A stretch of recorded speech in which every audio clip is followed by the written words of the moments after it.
Get ready for success. Leadership Strategies for Women is a show dedicated to providing practical and valuable strategies for emerging women leaders of today. It's your time to get inspired, motivated, and challenged to achieve your vision for success. And now, here's leadership speaker and coach, Ellie Nieves.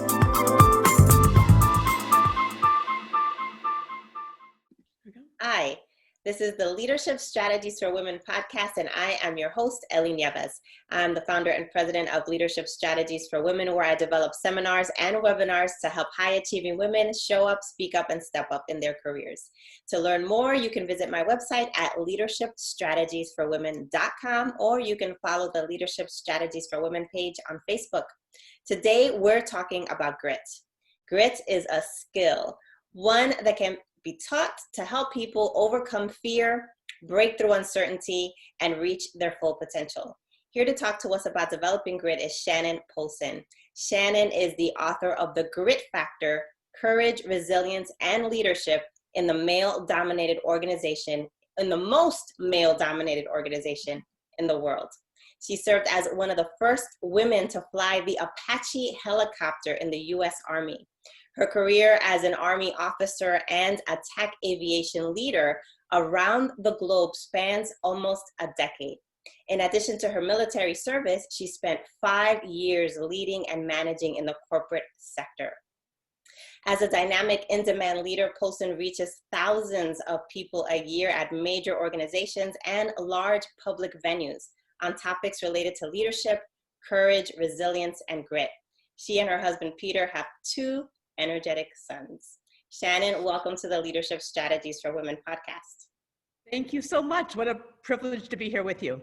Well, we're excited to learn from you. I mean, you are an amazing woman. Share with us something that we don't already know about you. Let's see. When I was 19, I was one of the youngest women to climb Denali. So that is my other, was at the moment my claim to fame. But beyond that, let's see. I like to paint in my free time. How about that? Nice.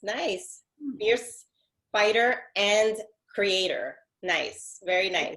Yes. No, I think it's important to not box any of us in, right? Absolutely. So what made you decide to write your book, The Grit Factor? It's such a good question. I had a young woman reach out to me about 6 years ago now, and she asked if I would be her mentor as she began the same process that I had done many, many years before of going to the Army's flight school and beginning her career in Army aviation. And because I'm always excited to mentor young people, I said yes, of course. But then I thought, oh my goodness, my experience as one of the first women in that integration was certainly unique. And also, each of us is our own person. So how can I scale the advice that I'm offering to this young leader getting ready to start out in her career? And then also, if I do all that work, because I know it'll be a lot of work, how do I scale the people to whom that advice is available? And so I started this process of interviewing other leaders in the vanguard of their military fields, early women general officers, a submariner, a combat rescue swimmer, one of the first women Army Rangers, and many, many more aviators across the services and across the generations. And I realized a few years into this project that this was really material enough that really should be in a book. And so I started to do the work on the secondary research, started to look at all of the dissertations and the most current management and leadership research as well, and then found an outstanding partner with Harvard Business Review Press. And I could not be more thrilled with the outcome. The book just came out a couple of weeks ago, and it's an excellent book, I think, not just for new leaders, but also for those who are facing any kind of challenge or any kind of an obstacle in their careers. That's amazing. And your book shows how you can develop grit or develop the grit factor through lots of shared experiences. What do you think is one of your own pivotal moments? Gosh, there's so many. And I do look really at grit as not just this discrete thing, but as part of the whole leader. And also really as part of this whole process of owning our past, engaging in the present, and looking towards the future. So of course, when you pick up the Grit Factor, you'll notice there's commit, learn, and launch, and that really corresponds to the past, the present, and the future. And one of the experiences that I like to share was one of the very first times that I was venturing out as a young leader. I hadn't yet graduated from college. I'd been drilling as an SMP cadet, which is a simultaneous membership program with the National Guard, for the last 2 years of college. And I drove out to Raleigh, North Carolina to receive my assignment for the years ahead. And I was, had just turned 21 years old, very young person, not yet commissioned, hadn't yet graduated. And I report to this colonel, and he is sitting behind a desk that seems as wide as the room with shiny windows that go up behind him. And I try not to shake too much. And he asked me to sit down, and I do. And we have a couple of sentences exchange back and forth before he leans back in his chair at me, looks down his nose, and says, "You realize, cadet, that you will never fly an attack aircraft." And I recognized his comment for being what it was meant to be, which was small and mean, because at the time attack aircraft weren't open to women to fly. So I said, "Yes, sir." But I went back to my ROTC detachment and requested a transfer off of the National Guard rosters and onto active duty. And later that spring, Congress changed the game on that colonel, and all of us lifted the combat exclusion clause, and suddenly every aircraft in the inventory was open to women and men to fly. But I learned there, as I learned at multiple other points along that career, that in that first piece, that commit piece, it's about owning your story. And if you don't own your own story, you have to accept the story that somebody else gives you. And I wasn't willing to do that. So to be a leader, I think you have to do the work to own your own story first. It's the foundation of grit, really, the ability to access grit later on. And that was really very pivotal in my growing up. That's an amazing story. And congratulations to you. Congratulations. You are an inspiration. So, Well, you mentioned about this opportunity for other women, right? And here you are, a pioneer. So in your book, you also share stories about other extraordinary women in the military and how they've shown grit. How yes. do these experiences translate into civilian life? That's a great question. I actually find the translation is beautifully easy, in part because we're coming at it with similar experiences in terms of a challenging work environment. Maybe just the challenges of work itself are very difficult, but then also these people, every single one of these leaders had this double crucible. They had also an environment which was usually mostly male, probably mostly white. And in many cases, they had to push against this resistance that really wasn't welcome to them being there at all. So they had what I like to think of really as a double crucible. And that is something that many of us experience outside of the military as well. And by approaching it through the stories of the military, I think we come at it a bit at a slant, a little bit obliquely, which is often an easier way into that lesson. But one of the things that was so powerful to me in the process of putting together the research for the Grit Factor was that these people, these leaders, these women shared their stories so candidly and their lessons learned so generously. And I really do think that women often don't share their stories often, right? We're sort of brought up to be more modest or to be a little bit less forthcoming. And yet other leaders need to hear those stories, both women and men. Absolutely. Now, in your book, you detail tactical exercises to show grit, and you mentioned the 3 phases: commit, learn, and launch. Yes. Can you walk us through those 3 phases? Yeah, absolutely. No, and commit, of course, corresponds to this owning your past, right? Really going back, understanding your past and understanding what that arc of that narrative is really going to be, what you have decided it's going to be. I like to say you don't get to choose the raw material of your life, but you do get to choose how to shape that raw material. It's not only an opportunity, but really a responsibility.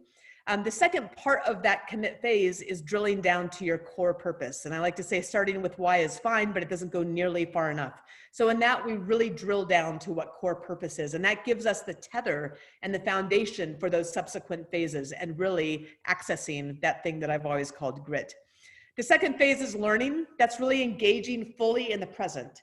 And when we talk about this phase of engaging in the present, we're talking about building our teams and drawing our circles, because there are some people that should be in the circle and there are some people that should not, right? Those who don't support you. That's a hard lesson, but an important one. This also being part of other people's teams, by the way. So this is really a relationship sort of a thing that we're really looking at, and the importance of sustaining relationships in accomplishing any goal. The second part is an interesting piece because it's about strategic listening and active listening. And it's something that comes out of every conversation with a general officer, that it's perhaps one of the most underrated leadership skills is the ability to listen. You know this very well as a podcast host. You already have that figured out. And so those are the really key pieces. The third part of that engaging in the presence is some real exercise around building resilience, building grit. And the science is pretty clear that it's not just something that you have or you don't, it's something that you can build. And I borrow actually from the Army's Master Resilience Training Plan, which was developed with the University of Pennsylvania's Positive Psychology program, decades worth of research, and applied to soldiers and their families to try to help to manage the high operational tempo that they've dealt with. But really, it's a civilian program, right? And it's something that's applicable to every single one of us. So building grit and building resilience. And then finally, that last leg of the triangle is all about looking towards the future. That's the launch, right? It's engaging in the present, looking towards the future. And I look a little bit more strategically here, and these are all things, again, that came out of these stories and the lessons learned of these outstanding leaders, several dozen of them in their fields, is looking at audacity, the willingness to take a risk, to put yourself out there, to realize that failure is not final, as Churchill said, or as I like to say, it's not failure that matters, it's what you do with it that counts. And failure is part of that path to success. So that is really being willing to be audacious. Again, something challenging, I think, for a lot of people who are minorities in a majority environment to do, for lots of very good reasons, but it's still an important thing to do. The second part is authenticity, which is leading in a way that is true to yourself, because it's so easy to try to fit into a culture in a way that undermines your core values. And if you do that, it's simply not sustainable, and it's not a healthy way to be part of that culture either. So authenticity is a big piece of this. And then the final piece is adaptability. All leaders who have succeeded in the long run have to be adaptable. So you've got to stay focused on your purpose. You've got to stay focused on the mission. But when circumstances change, and my gosh, all of us are going through this right now, you have to be able to be adaptable. And so that's the final piece. And I like to think of that triad, that grit triad, as surrounded by something that I call grounded optimism. So optimistic, but not Pollyannish. Grounded in reality, but absolutely certain of success. Shannon, that is amazing. Thank you so much for sharing. Can you tell us what's next for you and how our listeners can get in touch with you? Yeah, absolutely. So I have founded the Grit Institute in the process of doing the work on the grit factor, and that is offering training within companies or to individuals, which is really using the learning of the grit factor. So the Grit Institute and building that out is really the next phase of this, looking into what the next book is that naturally flows from this as well, of course. And I can be found easily at shannonpolson.com, Polson.com, or thegritinstitute.com, or on any of the social media platforms, especially LinkedIn, at Shannon H. Polson. So I'd love to see any of your listeners there, and I'd love to hear what you think of the grit factor, and if there's any way I can support leadership journeys with a real focus on grit. Great. Thank you so much, Shannon. You have been, like I said, so inspirational, and we really appreciate you taking the time to educate our listeners about developing grit. And to all, thank you, Shannon. And to all of my listeners, thank you so much for tuning in. Until next time, God bless.